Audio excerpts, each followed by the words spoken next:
Ahora en el próximo segmento en Medicina y Salud, junto con el viceministro de Salud, el doctor Néstor Pérez Baliño, con el doctor Alejandro Cherro, presidente del Colegio Argentino de Cardiólogos Intervencionistas, y con el doctor Pablo Pérez Baliño, jefe de Cardiología Intervencionista del Hospital Fernández de la Ciudad de Buenos Aires, vamos a tener oportunidad de interactuar y charlar en Medicina y Salud sobre diferentes temas inherentes a la salud pública y a la salud privada.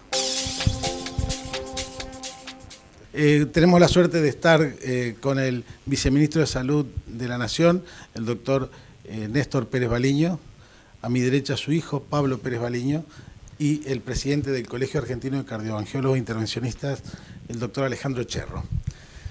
Bueno, estamos entre amigos. Néstor me enseñó a mí y yo tuve el honor de tenerlo trabajando en mi servicio a Pablo, y con Alejandro nos conocemos hace mucho tiempo. Pero bueno, quiero destacar primero la presencia del viceministro de Salud de la Nación en nuestro Colegio Argentino de Cardioangiólogos Intervencionistas. Y te quería hacer una pregunta, Néstor.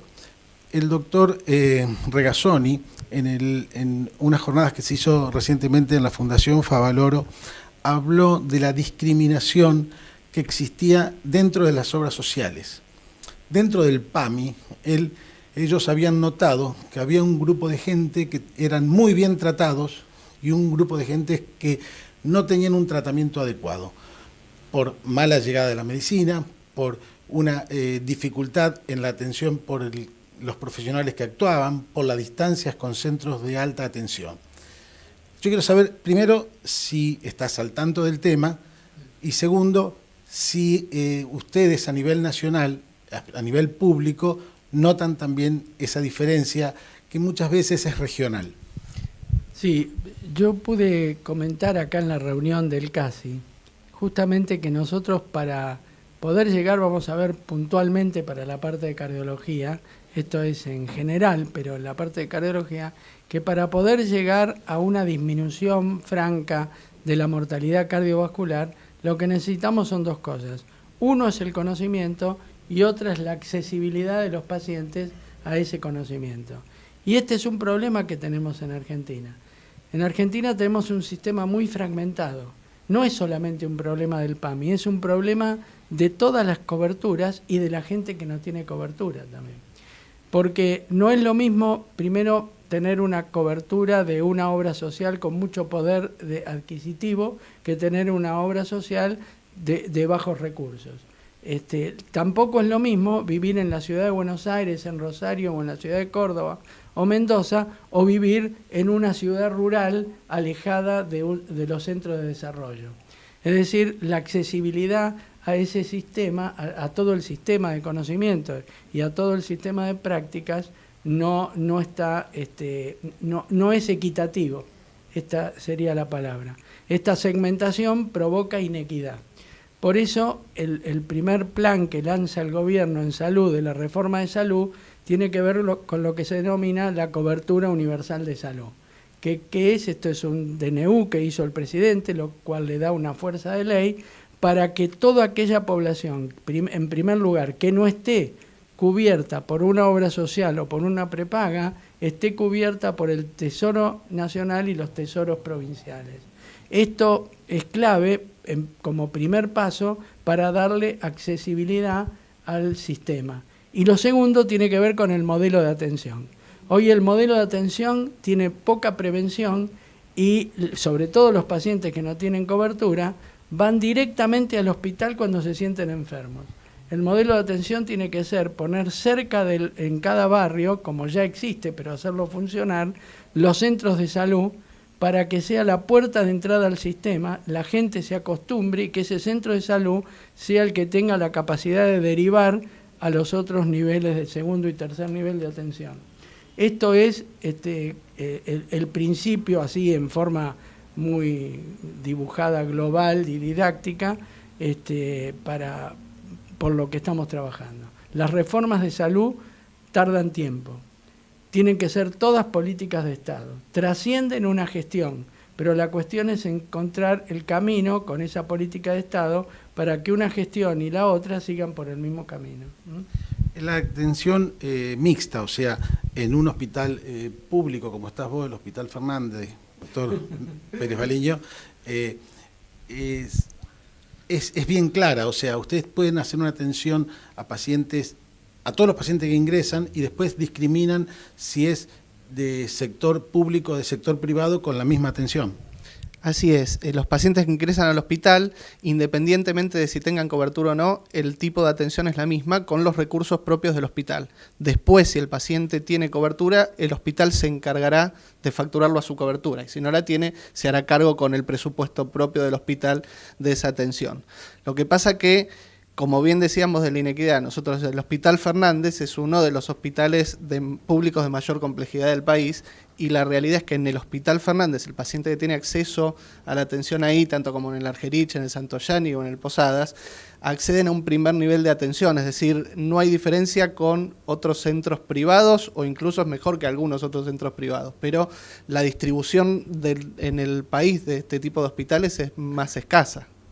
Alejandro, la presencia del Colegio Argentino de Cardiólogos Intervencionistas, tanto en la salud pública o privada, en cuanto a acreditación, formación de médicos, datos estadísticos, ¿es clara?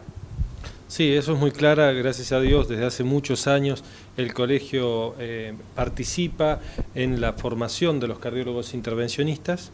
Esto en conjunto con el Ministerio de Salud. Luego de 3 años los especialistas están en condiciones de poder abordar pacientes en forma ya independiente con un título de especialista, siendo entrenados con especialistas de muchos años de experiencia. Eso con respecto a la formación.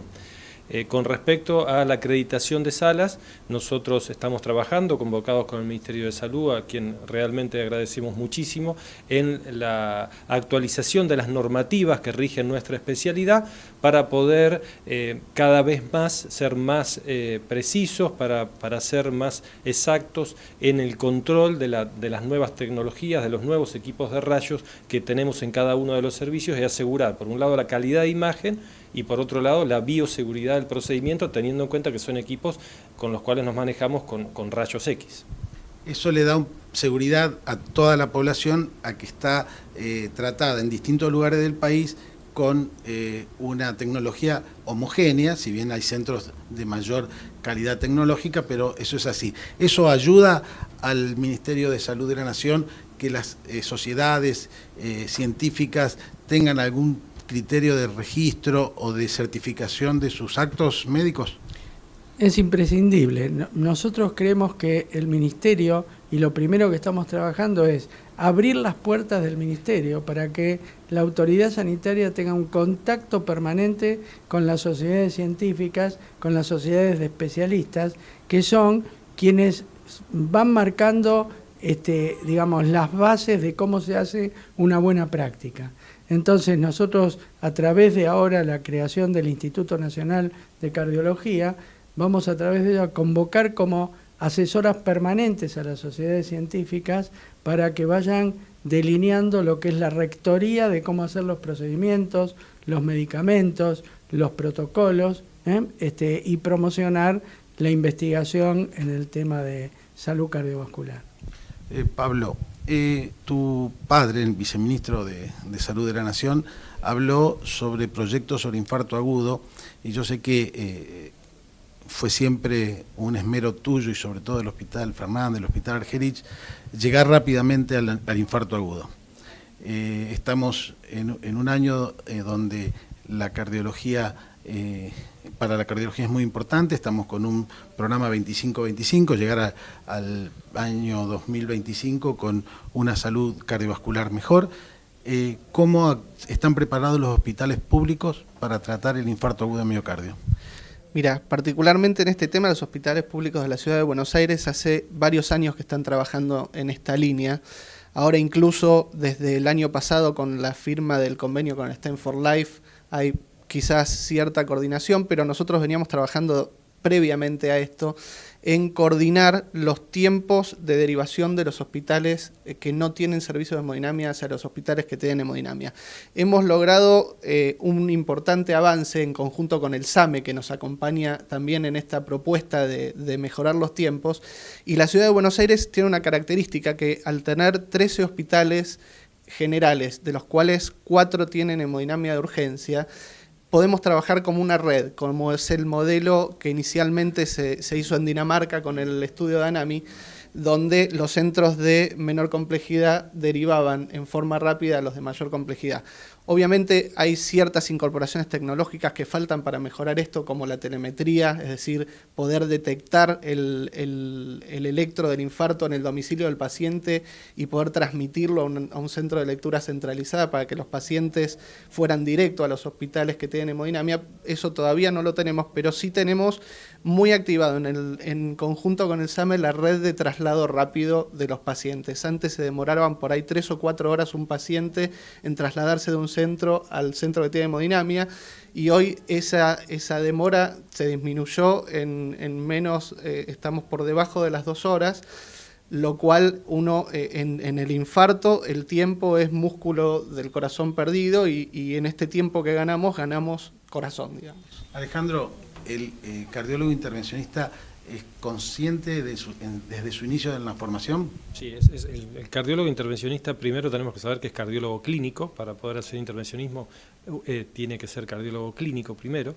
Entonces, desde sus primeros pasos, él ya está entrenado en el tratamiento del infarto. Creo que lo importante a tener en cuenta en estos planes es, por un lado, la extensión del territorio. Tenemos un territorio muy extenso, que las distancias a veces hacen que haya un retraso en el tratamiento fibrinolítico, que es el tratamiento que nosotros usamos cuando no está un servicio de hemodinamia disponible. Tenemos que saber que ese paciente que recibe un tratamiento fibrinolítico rápidamente debe ser enviado a un centro de alta complejidad. Para eso hay que tomar todas las medidas que estamos hablando aquí, necesarias para asegurar los tiempos para que ese músculo no se siga infartando y no se siga muriendo. Una de las cosas importantes que está haciendo el Colegio de Hemodinamia es la difusión, ayudando en conjunto con la Sociedad Argentina de Cardiología, en conjunto con la Federación Argentina de Cardiología, en conjunto con el Ministerio, ayudando en la difusión, porque cuando nos relajamos, en la difusión de los síntomas del infarto, cuando nos relajamos la gente extiende el periodo de consulta y eso hace que se dañe más músculo, como dijo el doctor Pérez Baliño, y se pierdan más vidas. Entonces es fundamental también la difusión en la población del reconocimiento de los síntomas. Y para finalizar con el viceministro de Salud, Néstor, esto que Pablo nos comentaba de la Ciudad de Buenos Aires, lo que Alejandro nos comentaba, que todos los intervencionistas del país, más de 400 centros distribuidos a lo largo y a lo ancho del territorio, están preparados, ¿se podría implementar a nivel nacional? O sea, que haya centro de derivación rápida para el tratamiento del infarto agudo de miocardio. Bueno, eso es decir, en todas las provincias existen centros con capacidad para poder hacer el tratamiento del infarto y cardiólogos intervencionistas con buenas técnicas y con buen equipamiento. Lo que no tenemos todavía es la accesibilidad, como dije anteriormente, de que toda la población tenga el mismo acceso a esos instrumentos, a esa organización. El STEM for Life, por ejemplo, que nombró Pablo, que es una programa internacional, lo que trata justamente es de ver cómo se organizan los países para ir sacando las barreras de esta falta de accesibilidad. Es decir, acá la palabra es levantar las barreras para que toda la gente tenga la misma accesibilidad. Y las barreras tienen que ver con la cobertura, tienen que ver con la cobertura de salud, tienen que ver con el lugar donde vive, tienen que ver con la información, con la educación cultural y sobre todo también con la educación para la salud, es decir, qué se le puede transmitir a esas personas para que tengan, como dijo el presidente del CASI, una reacción rápida para la consulta, ¿no? Es el apoyo que ustedes dan generalmente a todos los eventos, ya sea de la Sociedad Argentina de Cardiología, de la Federación Argentina de Cardiología, nuestro colegio argentino o la Sociedad Latinoamericana de Cardiología Intervencionista, dándole el apoyo del Ministerio y dándole los auspicios. Ustedes entienden que esa es la mejor manera de difundir entre los médicos. Sin lugar a duda, el Ministerio de Salud no puede llegar ni a los profesionales, ni a los a los beneficiarios, a la población, sin el apoyo de las organizaciones científicas, de las organizaciones médicas y de otras organizaciones intermedias que trabajan justamente para estos temas, ¿no? Bueno, agradecemos el tiempo que nos dio el viceministro de Salud de la Nación, el doctor Néstor Pérez Baliño, el doctor Alejandro Cherro, presidente del Colegio Argentino de Cardiología Intervencionista, el doctor Pablo Pérez Baliño. Pablo Néstor son muy parecidos, sí, pero no. Pablo Pérez Baliño, que es jefe del Servicio de Cardiología Intervencionista del Hospital Fernández de la Ciudad de Buenos Aires. Y a ustedes gracias por la atención prestada.